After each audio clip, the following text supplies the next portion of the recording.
Hello and welcome back to my channel. हमने पिछले programme में एक प्रोग्राम देखा था। मैंने बोला इस प्रोग्राम को लिखने के दो तरीके, पहला तरीका बताया था, दूसरा तरीका मैं शायद बताना भूल गया, तो मैं अभी बता देता हूँ।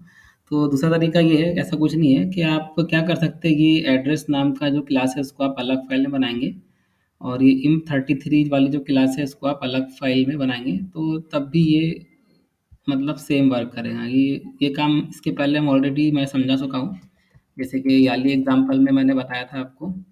जैसे कि आप ये एनिमल और डॉग वाली क्लास को आप अलग फाइल में रखेंगे, मतलब जैसे कि ये जो पहले वाला प्रोग्राम है इसको आप ही रहने दो, और इसके बाद आप ये क्लास बेबी डॉग आप अलग फाइल में क्रिएट करो, तब भी ये बिल्कुल सही वर्क करेगा। मतलब जिस तरह से ये अभी कर रहा है बिल्कुल उसी तरह से तब भी करेगा। मतलब अगर आपने ये अलग अलग फाइल हुई है, मतलब बेबी डॉग की अपने अलग फाइल बनाए, और ये एनिमल और डॉग की जो पहले से बनी हुई थी, ठीक है, इसको आप डायरेक्टली एक्सेस कर सकते हैं। ठीक है, अगर आपने सेम फ़ोल्डर यूज़ किया, ठीक है, कंडीशन अप्लाई, मतलब ये एनिमल और डॉग वाली जो फ़ाइल है या प्रोग्राम है, सेम फ़ोल्डर में है, तभी ही आप ये डायरेक्टली आप लिख सकते हैं। ठीक है, अगर नहीं रहेगा तो आपको इम्पोर्ट वगैरह करना पड़ेगा, तो वो भी बहुत बात की बात है, वो इम्पोर्ट वगैरह।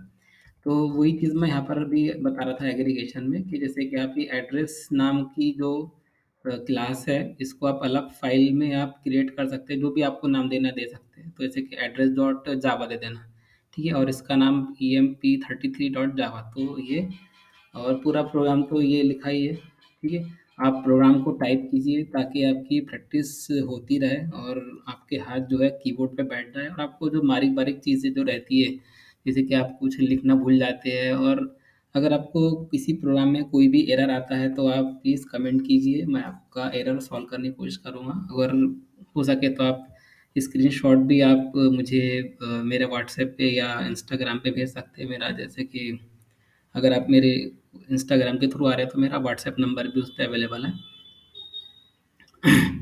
So now next is method overloading. तो ओवरलोडिंग, मेथड ओवरलोडिंग, हमने इसके पहले कंस्ट्रक्टर ओवरलोडिंग के बारे में पढ़ा था।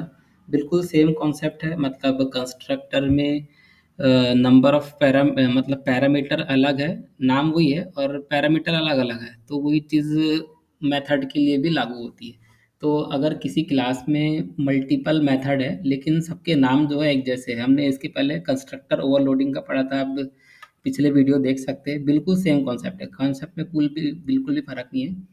तो सेम नाम रहेगा लेकिन अलग अलग पैरामीटर रहेंगे। तो पैरामीटर डिफरेंट होना मतलब उसमें नंबर ऑफ पैरामीटर भी अलग हो सकते हैं और उनका टाइप भी अलग हो सकता है। तो ये दो तरीके हैं जिनसे आपका जो आपका मेथड ओवरलोडिंग है, मतलब डिफरेंट पैरामीटर कैसे होंगे, मतलब अलग अलग आर्गुमेंट रहेंगे, या तो उनका टाइप अलग अलग रहेगा। ठीक है, या ये दो पहले और दूसरे का मिक्सअप भी हो सकता है। तो बात वही होगी, मतलब नंबर ऑफ आर्गुमेंट अलग हो रहे और डेटा टाइप अलग हो रहे, मतलब बात वही है। तीसरा मतलब मिक्सिंग वन और दो को मिक्स कर देंगे तो वही चीज़ हो रही है। ठीक है, तो main there are two types of method overloading. एक तो ये है कि नंबर ऑफ आर्गुमेंट आप चेंज कर दो, या दूसरा डेटा टाइप। ठीक है, तो सबसे पहले बात बता दूं कि मेथड ओवरलोडिंग से क्या फ़ायदा होता है। सबसे बड़ा फ़ायदा तो ये है कि आपके मेथड ओवरलोडिंग करने से आपके प्रोग्राम की रीडेबिलिटी बढ़ जाती है। ठीक है, जैसे कि आप यही वाला प्रोग्राम देख लो, एडिशन वाला, तो यहाँ पर ऐड करके दो मेथड बने हुए हैं। ठीक है, तो कोई भी जब प्रोग्राम देखेगा तो उसको गौर से देखेगा, अरे यहाँ पर भी ऐड लिखा है, यहाँ पर भी ऐड लिखा है।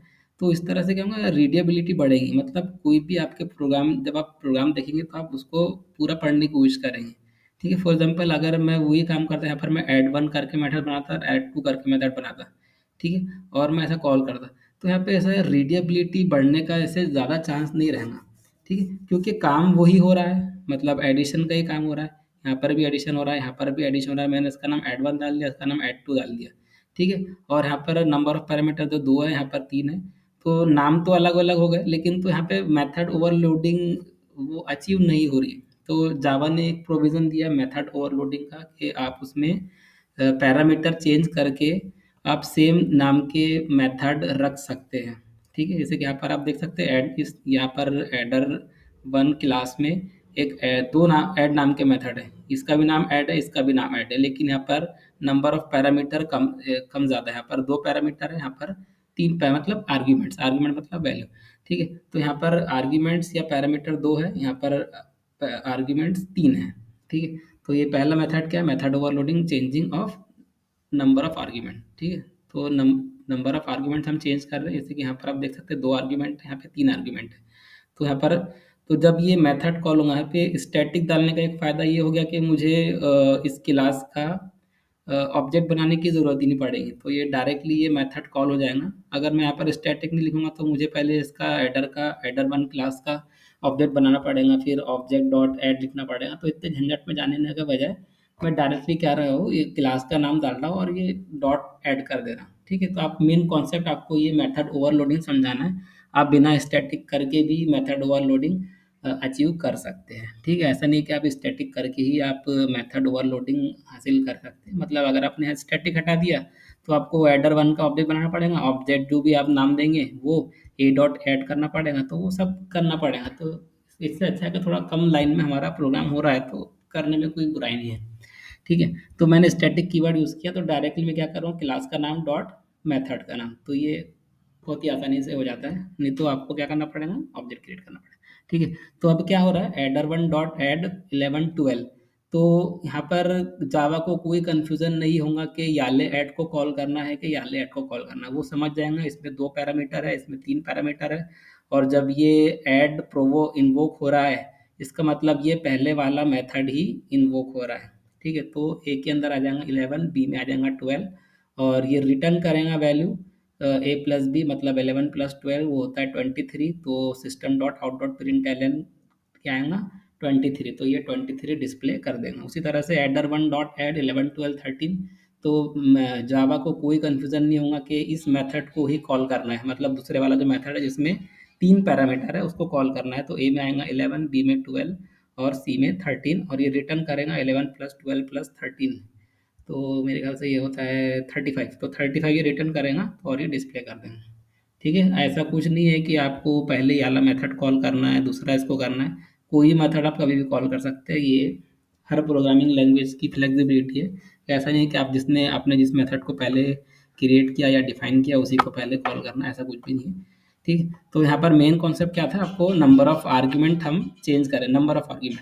ठीक है। यहाँ पर 2 आर्ग्यूमेंट है, यहाँ 2 आर्ग्यूमेंट है, यहाँ पर 3 आर्ग्यूमेंट है। तो हम नंबर ऑफ आर्ग्यूमेंट चेंज करके हम मेथड ओवरलोडिंग अचीव कर सकते हैं ना। दूसरा क्या, दूसरा कौन सा तरीका या रास्ता है, by changing the data type. मतलब हम क्या कर रहे हैं, नंबर ऑफ आर्ग्यूमेंट उतने ही रहने दे रहे, हम क्या कर रहे हैं, उसका डेटा टाइप चेंज कर रहे हैं। ठीक है। तो ऐसा भी हम कर सकते हैं। तो जैसे कि हम एडर टू नाम की क्लास है, उसमें 2 ऐड नाम के मेथड मैंने क्रिएट किया। इंट है उसमें, पहले वाले में इंट है, और दूसरा पैरामीटर इंट भी है। और यहाँ पर आप देख सकते हैं मैंने यहाँ पर क्या किया, डबल ए और डबल बी।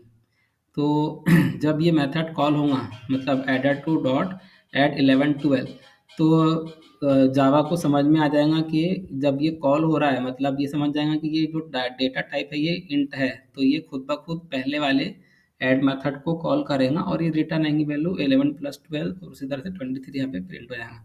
उसी तरह से जब ये एडर टू डॉट एड 12.3 12.6 जब कॉल होगा तो समझ जाएगा कि ये जो डेटा टाइप है वो डबल वाला है। ठीक है। तो ए के अंदर आ जाएगा 12.3 और बी में आ जाएगा 12.6। कैलकुलेशन जो भी हो, जावा को पता है क्या करना है, तो वो ऐड कर लेगा और वो वैल्यू रिटर्न करेगा। जो भी वैल्यू आएंगी वो आपके कमांड विंडो में या जो भी आपका टर्मिनल है वहाँ पर वो डिस्प्ले हो जाएंगे। तो ये 2 तरीके हैं जिससे हम मेथड ओवरलोडिंग प्राप्त कर सकते हैं। एक तो मेथड नंबर ऑफ आर्ग्यूमेंट, दूसरा डेटा टाइप। ये दोनों को मिक्स करके भी कर सकते हैं, मतलब वो मैंने लिखा नहीं है। मतलब मैं क्या करूँगा, यहाँ पर नंबर ऑफ आर्ग्यूमेंट बढ़ा दूंगा और दूसरे इसमें नंबर ऑफ आर्ग्यूमेंट चेंज कर दूंगा, तो वही हो जाएगा तीसरा। मतलब दोनों का मिक्सिंग, तीसरा कोई टाइप का मतलब ही नहीं। मतलब ये नहीं क्या हो रहा है, आर्ग्यूमेंट चेंज करना है, नंबर ऑफ आर्ग्यूमेंट चेंज करना है तो डेटा टाइप। ठीक है। ये कैसी भी करो, चाहे नंबर ऑफ आर्ग्यूमेंट बढ़ा के करो, कम ज़्यादा करके करो, या डेटा टाइप कम ज़्यादा चेंज करके करो। तो ये हो गया मेथड ओवरलोडिंग। अगर आपको ये वीडियो अच्छा लगा है तो लाइक कीजिए और चैनल को सब्सक्राइब कीजिए। मैं आपको फिर से सजेस्ट करता हूँ कि जब भी आप प्रोग्राम देख रहे हैं तो आप उसको अपने इंटेलिज आइडिया में टाइप कीजिए, पूरा प्रोग्राम टाइप कीजिए, उसको रन कीजिए। उसमें कोई एरर आता है तो अगर समझ में नहीं आता है तो आप कमेंट कीजिए उसका, या आप वो पूरा पूरा कॉपी करके पेस्ट उसमें कर दीजिए जो आपके टर्मिनल में आया है। मैं उसको रिप्लाई करने की पूरी कोशिश करूँगा। ठीक है? तो thank you for watching my video. Thank you, bye.